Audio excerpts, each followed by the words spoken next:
Qué gusto saludarte nuevamente. Si aún no sabes, mi nombre es Daniel y quiero darte la bienvenida a este podcast Disconnect to Reconnect, que como ya he mencionado antes, el objetivo es desconectarnos de nuestra cotidiana vida para reconectarnos con quien da vida a tu vida. Es un podcast donde nos enfocamos en leer la palabra de Dios 365 días, es decir, un añito.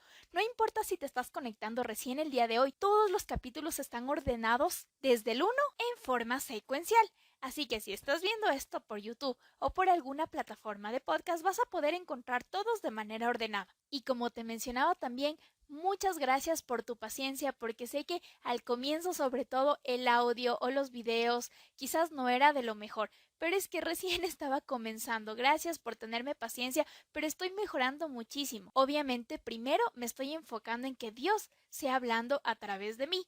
Pero también estoy en claro que uno tiene que hacerlo mejor. Pero créeme que estos días han sido súper locos, que he estado por aquí y por allá y un montón de cosas que no he podido hacer una buena audición o un buen audio, pero te aseguro que estoy mejorando muchísimo y que sobre todo quiero mejorar muchísimo para que para ti sea mucho más entendible y que puedas comprenderlo de una mejor manera. En este podcast estamos siguiendo el plan de lectura de Robert Roberts, que tiene una secuencia súper chévere y a mí me gusta porque estamos leyendo tanto Antiguo como Nuevo Testamento y ahí vamos a poder entender nosotros cómo se relaciona toda la Biblia, el Antiguo y el Nuevo Testamento. Ojo, que con esto no digo que otros planes de lectura estén mal, para nada, sino que yo pienso que esta es una manera súper chévere, súper entendible para que nosotros podamos conectarnos con Dios. Probablemente después seguiremos otro plan de lectura, pero por el momento yo pienso que este es súper bueno y que nos está enseñando muchísimas cosas. El día de hoy vamos a leer Génesis, Salmo y Romanos. En días anteriores ya he explicado un resumen súper rapidito de los libros, así que si quieres escuchar puedes regresar unos capítulos antes y vas a entenderlo un poquito más. Pero lo que sí quiero hacer énfasis es que para que tú puedas comprender y entender mucho la palabra de Dios, aunque hay muchísimos puntos, yo considero dos los más importantes. Primero, que puedas humanamente entender su palabra, es decir, que su lenguaje esté súper entendible para nuestra generación actual. Por eso esta lectura la realizamos en NBI, es decir, Nueva Versión Internacional, donde tiene un lenguaje súper chévere y súper comprensible. Y la segunda, y la más importante de todas, es que pidas a Dios y a su Espíritu Santo que te guíe y te dé sabiduría para que puedas entender su palabra. Ora siempre. Así que vamos a comenzar. Amado Papito Dios, gracias te damos por este maravilloso día, porque nos permites conectarnos a leer y entender tu palabra. Te pedimos que seas tú hablándonos, que seas tú transformándonos y que nos ayudes a comprender lo que quieres decir este día para nuestras vidas. Ayúdanos a mantenernos conectados contigo, que tu Espíritu Santo nos guíe y nos acompañe siempre. Llénanos de ti a cada instante y ayúdanos cada día a ser más agradables a ti, a tus ojos, y hacer lo que tú quieras de cada uno de nosotros. Gracias te damos por absolutamente todo. Perdona también nuestras ofensas y ayúdanos a comprender lo que hoy vamos a leer. Y sobre todo, ayúdanos también a que podamos poner en práctica todo lo que tú nos estás hablando. En el poderoso nombre de tu amado Hijo Jesús. Amén. Antes de comenzar, quiero explicarte lo que es una visión. Una visión es aquello que Dios muestra de forma sobrenatural al espíritu o a los ojos corporales. Según la Biblia, es un encuentro con Dios, un poder transformador que nos da propósito, nos inspira, nos conecta con el Señor. Leamos el capítulo 46 del libro de Génesis. Jacob viaja a Egipto. Israel emprendió el viaje con todas sus pertenencias. Al llegar a Beerseba, ofreció sacrificios al Dios de su padre, Isaac. Esa noche Dios habló a Israel en una visión. Jacob, Jacob, aquí estoy, respondió. Yo soy Dios, el Dios de tu padre, le dijo. No tengas temor de ir a Egipto, porque allí haré de ti una gran nación. Yo te acompañaré a Egipto y yo mismo haré que vuelvas. Además, cuando mueras, será José quien te cierre los ojos. Luego Jacob salió de Beerseba. Los hijos de Israel hicieron que su padre Jacob, sus hijos y sus mujeres subieran en los carros que el faraón había enviado para trasladarlos. También se llevaron el ganado y las posesiones que habían adquirido en Canaán. Fue así como Jacob y sus descendientes llegaron a Egipto. Con él se llevó a todos sus hijos, hijas, nietos y nietas, es decir, a todos sus descendientes. Estos son los nombres de los israelitas que fueron a Egipto, es decir, Jacob y sus hijos. Rubén, el primogénito de Jacob. Los hijos de Rubén: Hanoc, Falú, Hezrón y Carmí. Los hijos de Simeón: Gemuel, Jamín, Ohad, Joaquín, Sohar y Saúl, hijo de una cananea. Los hijos de Leví, Gersón, Coat y Merari. Los hijos de Judá, Onán, Selá, Fares y Sera. Y Onán habían muerto en Canaán. Los hijos de Fares, Hezrón y Hamul. Los hijos de Isaacar, Tolá, Fubá, Job y Simrón. Los hijos de Zabulón, Sered, Elón y Yalel. Estos fueron los hijos que Jacob tuvo con Lea en Padán Aram, además de su hija Dina. En total, entre hombres y mujeres eran 33 personas. Los hijos de Gad, Sefón, Hagí, Suní, Esbón, Eri, Arodí y Areli. Los hijos de Aser, Imná, Isba, Isbi, Bería y su hermana que se llamaba Será. Los hijos de Bería, Eber y Malquiel. Estos fueron los hijos que Silpá tuvo con Jacob. Silpá era la esclava que Labán había regalado a su hija Lea. Sus descendientes eran en total 16 personas. Los hijos de Raquel, la esposa de Jacob, José y Benjamín. En Egipto José tuvo los siguientes hijos con Asenat, hija de Potífera, sacerdote de On, Manasés y Efraín. Los hijos de Benjamín, Belá, Bequer, Asbel, Gerá, Naamán, Eí, Ros, Mupín, Jupín y Ard. Estos fueron los descendientes de Jacob y Raquel, en total 14 personas. El hijo de Edán, Jusín. Los hijos de Neftalí, Yasel, Guní, Geser y Silén. Estos fueron los hijos que Jacob tuvo con Bilhá. Ella era la esclava que Labán regaló a su hija Raquel. En total de sus descendientes fue de 7 personas. Todos los familiares de Jacob que llegaron a Egipto y que eran de su misma sangre fueron 66, sin contar a las nueras. José tenía 2 hijos que nacieron en Egipto. En total, los familiares de Jacob que llegaron a Egipto fueron 70. Jacob envió adelante de Judá a ver a José, para que le indicara el camino a Gosén. Cuando llegaron a esa región, José hizo que prepararan su carruaje y salió a Gosén para recibir a su padre Israel. Cuando se encontraron, José se fundió con su padre en un abrazo y durante un largo rato lloró sobre su hombro. Entonces Israel dijo a José: «Ya me puedo morir, te he visto y aún estás con vida». José dijo a sus hermanos y a la familia de su padre: «Voy a informarle al faraón que mis hermanos y la familia de mi padre, quienes vivían en Canaán, han venido a quedarse conmigo. Le diré que ustedes son pastores, que cuidan ganado y que han traído sus ovejas y sus vacas, y todo cuanto tenían. Por eso, cuando el faraón los llame y pregunte a qué se dedican, díganle que siempre se han ocupado de cuidar ganado, al igual que sus antepasados. Así podrán establecerse en la región de Gosén, pues los egipcios detestan el oficio de pastor». Muchas veces podemos tener temor de hacer algo o emprender algo, o no sé, quizás vergüenza o incertidumbre de qué va a pasar. Pero sabes, si es algo que lo pones en las manos de Dios, Él te va a respaldar, así como le dijo a Jacob: «No tengas temor, yo te acompañaré». Siente ese respaldo porque Dios quiere hacer de ti y a través de ti cosas súper grandes. No dejes un sueño o un propósito por miedo. Acércate a Dios, búscale con todo tu corazón y pídele que sea Él quien te respalde, que su Espíritu Santo te acompañe y te guíe. No tengas temor, que tu mejor team está contigo, o sea, Dios. Veamos en el capítulo 47 del libro de Génesis cómo la sabiduría, el amor y el perdón que José tuvo hacia su familia hizo que todos prosperaran en gran manera. José fue a informar al faraón: «Mi padre y mis hermanos han venido desde Canaán con sus ovejas y sus vacas y todas sus pertenencias. Ya se encuentran en la región de Gosén». Además, José había elegido a 5 de sus hermanos para presentárselos al faraón, y éste les preguntó: «¿En qué trabajan ustedes?». «Nosotros, sus siervos, somos pastores, al igual que nuestros antepasados», respondieron ellos. «Hemos venido a vivir en este país porque en Canaán ya no hay pastos para nuestros rebaños. Es terrible el hambre que acosa en ese país. Por eso le rogamos a usted que nos permita vivir en la región de Gosén». Entonces el faraón dijo a José: «Tu padre y tus hermanos han venido a estar contigo. La tierra de Egipto está a tu disposición. Haz que se asienten en lo mejor de la tierra, que residan en la región de Gosén, y si sabes que hay entre ellos hombres capaces, ponlos a cargo de mi propio ganado». Luego José llevó a Jacob su padre y se lo presentó al faraón. Jacob saludó al faraón y lo bendijo. Entonces el faraón preguntó: «¿Cuántos años tienes?». «Ya tengo 130 años», respondió Jacob. «Mis años de andar peregrinando de un lado a otro han sido pocos y difíciles, pero no se comparan con los años de peregrinaje de mis antepasados». Luego Jacob se despidió del faraón, lo bendijo y se retiró de su presencia. José instaló a su padre y a sus hermanos y les entregó terrenos en la mejor región de Egipto, es decir, en el distrito de Ramsés, tal como lo había ordenado el faraón. José también proveyó de alimentos a su padre y a sus hermanos, y a todos sus familiares según las necesidades de cada uno. Veamos acerca de la administración de José y cómo su gran sabiduría produjo muchísimo más. El hambre en Egipto y en Canaán era terrible. No había alimento en ninguna parte y la gente estaba a punto de morir. Todo el dinero que los habitantes de Egipto y de Canaán habían pagado por el alimento, José lo recaudó para depositarlo en el palacio del faraón. Cuando a egipcios y cananeos se les acabó el dinero, los egipcios fueron a ver a José y reclamaron: «Dennos de comer, ¿hemos de morir en su presencia solo porque no tenemos más dinero?». Y José contestó: «Si ya se les acabó el dinero, traigan su ganado y a cambio les daré alimento». Los egipcios llevaron a José su ganado, es decir, sus caballos, vacas, ovejas y asnos. A cambio de ellos, José les dio alimento durante todo ese año. Al año siguiente fueron a decirle a José: «Señor, no podemos ocultar el hecho de que ya no tenemos más dinero y de que todo nuestro ganado ya es suyo.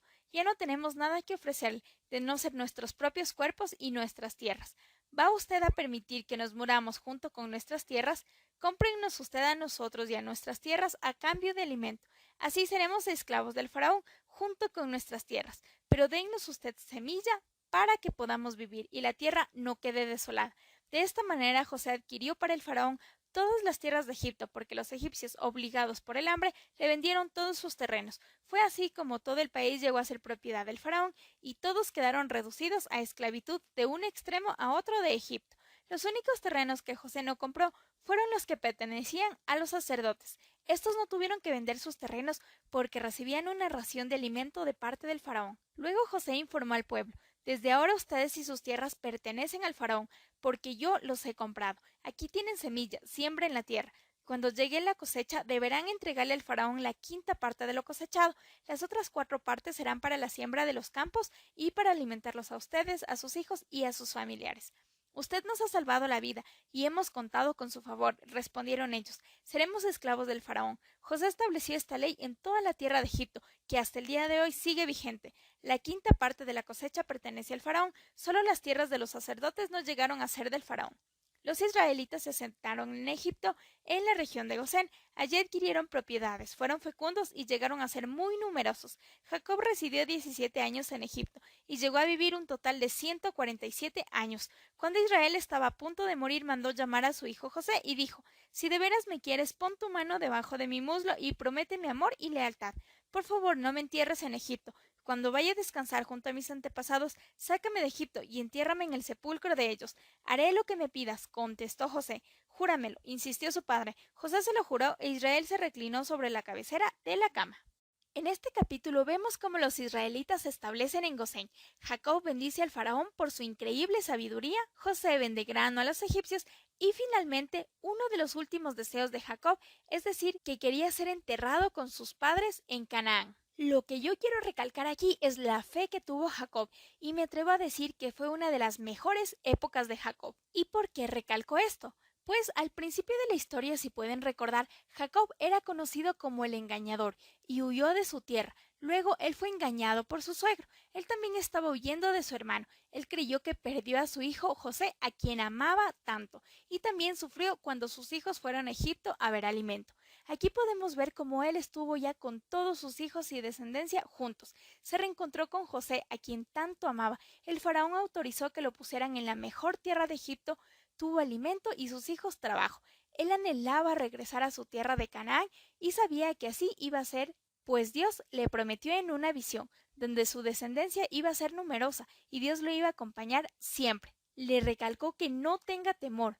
Y bueno, creo que aquí te he resumido casi toda la historia. Y bueno, puedes notar que Jacob aquí ya tuvo absolutamente todo: su familia unida, trabajo, alimento, el mejor lugar, a su hijo a quien tanto amaba, y es por eso que yo mencioné que para mí fue una de las mejores épocas de Jacob. Y con esto vamos a dar el mensaje. ¿Sabes algo? No importa lo que haya sido en tu pasado, no importa todo lo que hayas tenido que pasar, sea por causa tuya o no. No te enojes por las injusticias y no tengas temor de lo que te espera. Sigue creyendo, sigue confiando, sigue luchando, que en el momento menos pensado vas a ver cómo Dios transforma absolutamente todo.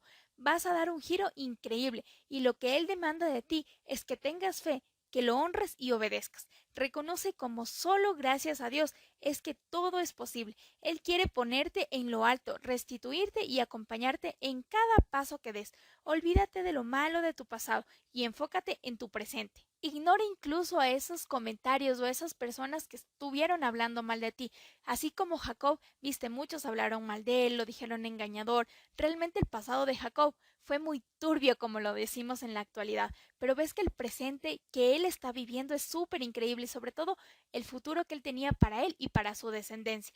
Por eso te invito a que creas en Dios, que absolutamente todo en tu vida va a obrar para bien. Lo que Él necesita es tu obediencia, tu confianza, tu fe y vas a ver cómo Él siempre va a actuar a tu favor porque te ama muchísimo. Si piensas que has actuado mal, Dios te dice que enmiendes tu conducta y que Él te salvará. Dios no te juzgará. Leamos el capítulo 50 del libro de Salmo. Habla el Señor, el Dios poderoso, convoca la tierra de oriente a occidente. Dios resplandece desde Sión, la ciudad bella y perfecta. Nuestro Dios viene, pero no en silencio. Lo precede un fuego que todo lo destruye y a su alrededor ruge la tormenta. Dios convoca a los altos cielos y a la tierra, para que presencien el juicio de su pueblo. Reúnanme a los que me son fieles, a los que pactaron conmigo mediante un sacrificio. El cielo proclama la justicia divina. Dios mismo es el juez. Escucha, pueblo mío, que voy a hablar. Israel, voy a testificar contra ti. Yo soy tu Dios, el único Dios. No te reprendo por tus sacrificios, ni por tus holocaustos que siempre me ofreces. No necesito novillos de tu establo, ni machos cabríos de tus rediles, pues míos son todos los animales del bosque, y mío también el ganado de miles de colinas. Conozco a todas las aves de las alturas, también son míos los animales del campo. Si yo tuviera hambre, no te lo diría, pues mío es el mundo y todo lo que en él hay. ¿Acaso me alimento con carne de toros, o bebo la sangre de machos cabríos? Ofrece a Dios tu gratitud, cumple tus promesas al Altísimo, invócame en el día de la angustia, yo te libraré y tú me honrarás.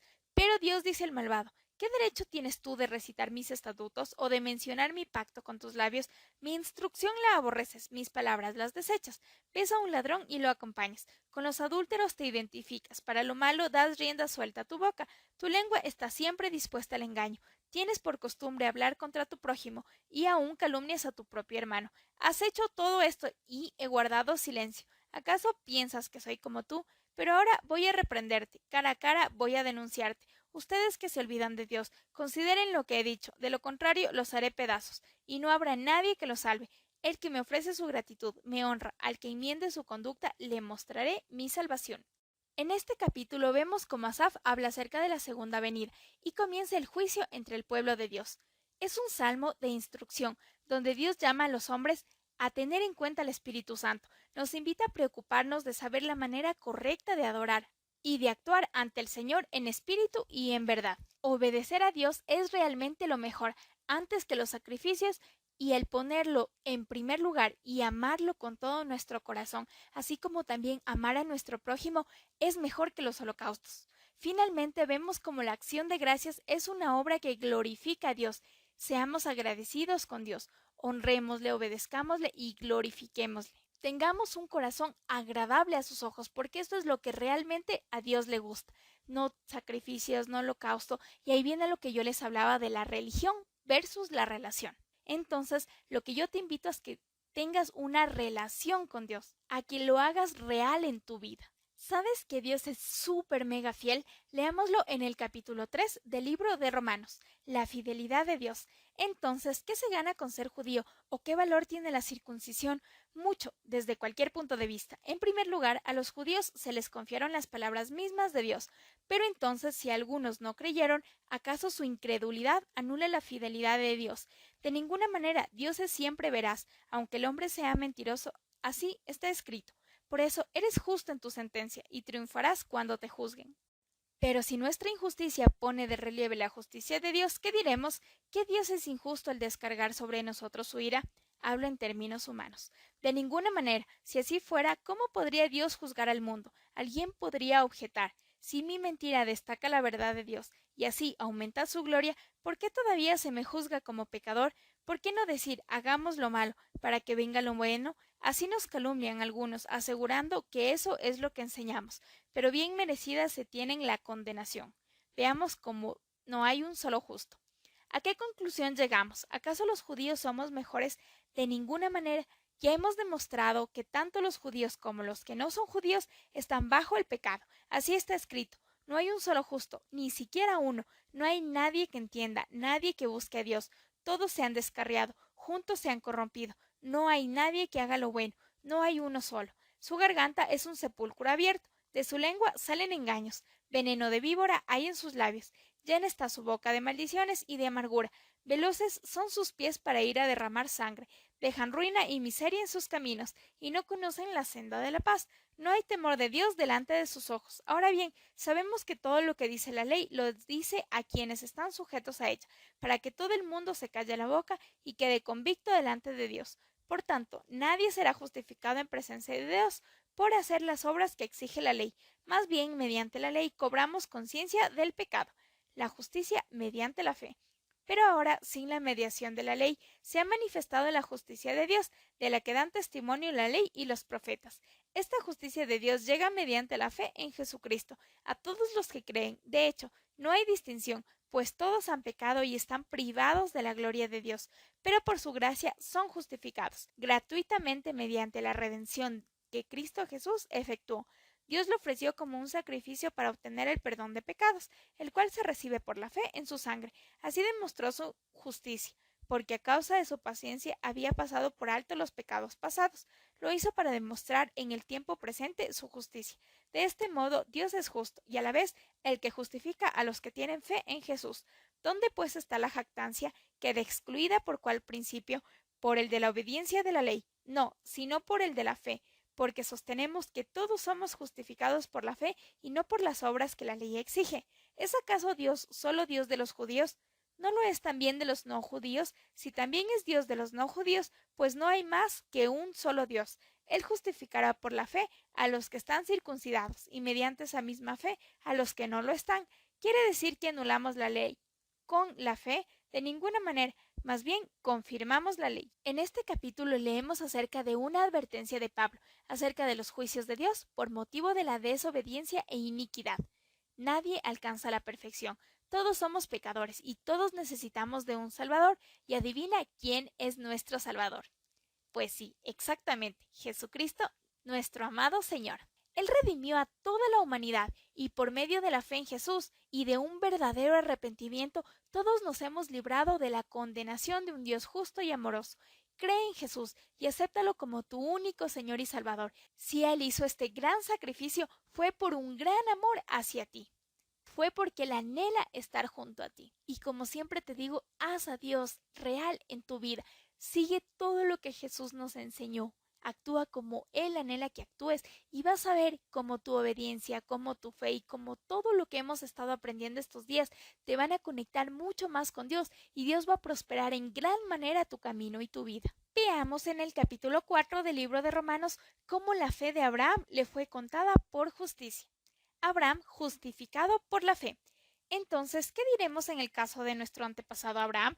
En realidad, si Abraham hubiera sido justificado por las obras, habría tenido que jactarse, pero no delante de Dios, pues ¿qué dice la Escritura? Creyó Abraham a Dios y esto se le tomó en cuenta como justicia. Ahora bien, cuando alguien trabaja, no se le toma en cuenta el salario como un favor, sino como una deuda. Sin embargo, al que no trabaja, sino que cree en el que justifica al impío, se le toma en cuenta la fe como justicia. David dice lo mismo cuando habla de la dicha de aquel a quien Dios le atribuye justicia sin la mediación de las obras. Dichosos aquellos a quienes se les perdonan las transgresiones, cuyos pecados son cubiertos. Dichoso aquel cuyo pecado el Señor no tomará en cuenta. ¿Acaso se ha reservado esta dicha solo para los que están circuncidados? ¿Acaso no es también para los no judíos?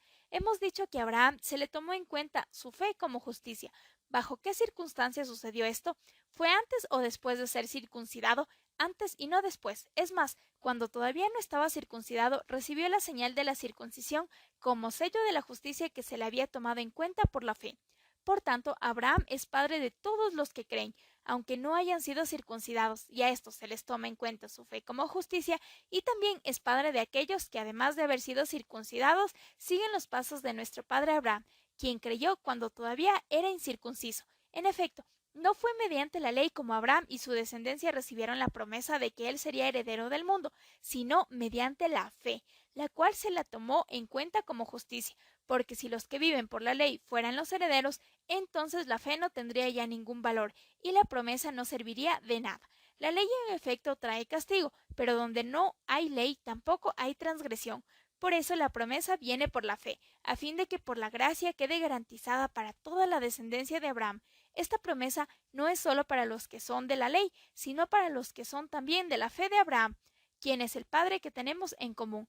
delante de Dios, tal como está escrito. Te he confirmado como padre de muchas naciones. Así que Abraham creyó en el Dios que da vida a los muertos y que llama las cosas que no son como si ya existieran. Contra toda esperanza, Abraham creyó y de este modo llegó a ser padre de muchas naciones, tal como se le había dicho. Así de numerosa será tu descendencia. Su fe no se debilitó, aunque reconocía que su cuerpo estaba como muerto, pues ya tenía unos 100 años y que también estaba muerta la matriz de Sara. Ante la promesa de Dios, no dudó como un incrédulo, sino que se reafirmó en su fe y dio gloria a Dios, plenamente convencido de que Dios tenía poder para cumplir lo que había prometido.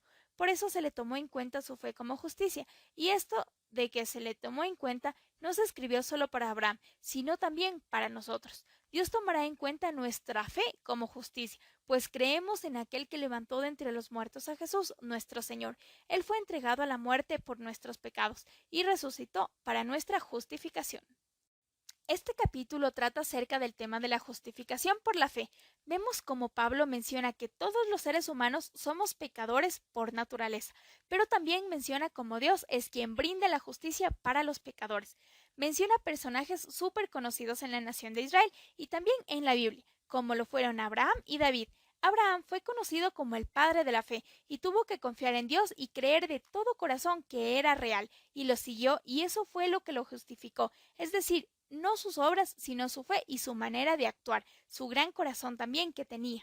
David habla de las bienaventuranzas del hombre a quien Dios atribuye justicia sin obras. David sabía lo que era ser un pecador culpable y sabía la seriedad del pecado y lo bueno y maravilloso que es el ser verdaderamente perdonado. Él conocía la bienaventuranza del hombre a quien Dios atribuye justicia sin obras. La fe está relacionada con la gracia, en la misma manera en que las obras están relacionadas con la ley. Con esto quiero decirte que sigas el carácter de la fe de Abraham y entiendas el pecado así como David lo comprendía. Y que sepas que solamente somos justificados por fe y no por obras, porque como dice su palabra, no por obras para que nadie se gloríe. Dios quiere perdonarte, quiere transformarte, quiere darte algo súper nuevo, súper chévere y algo que prospere realmente tu vida y tu corazón. Pero Él anhela que tú tengas fe, Él anhela que tú quieras un encuentro con Él, que quieras ser transformado, transformada. Deja que Dios actúe en tu vida y en tu corazón. ¿Qué tal te parecieron nuestras historias del día de hoy? Y sobre todo, ¿cómo están transformando estas historias tu vida y tu corazón? Anhelo realmente y con todo mi corazón que Dios esté actuando en tu vida, que Dios esté transformando tu corazón, que tú le permitas que Él haga un cambio verdadero en ti y que tengas un encuentro 100% real con Él. Y si me preguntas de qué depende, pues simplemente de ti, porque Dios está a la puerta, está tocando, porque Él anhela tener un encuentro contigo.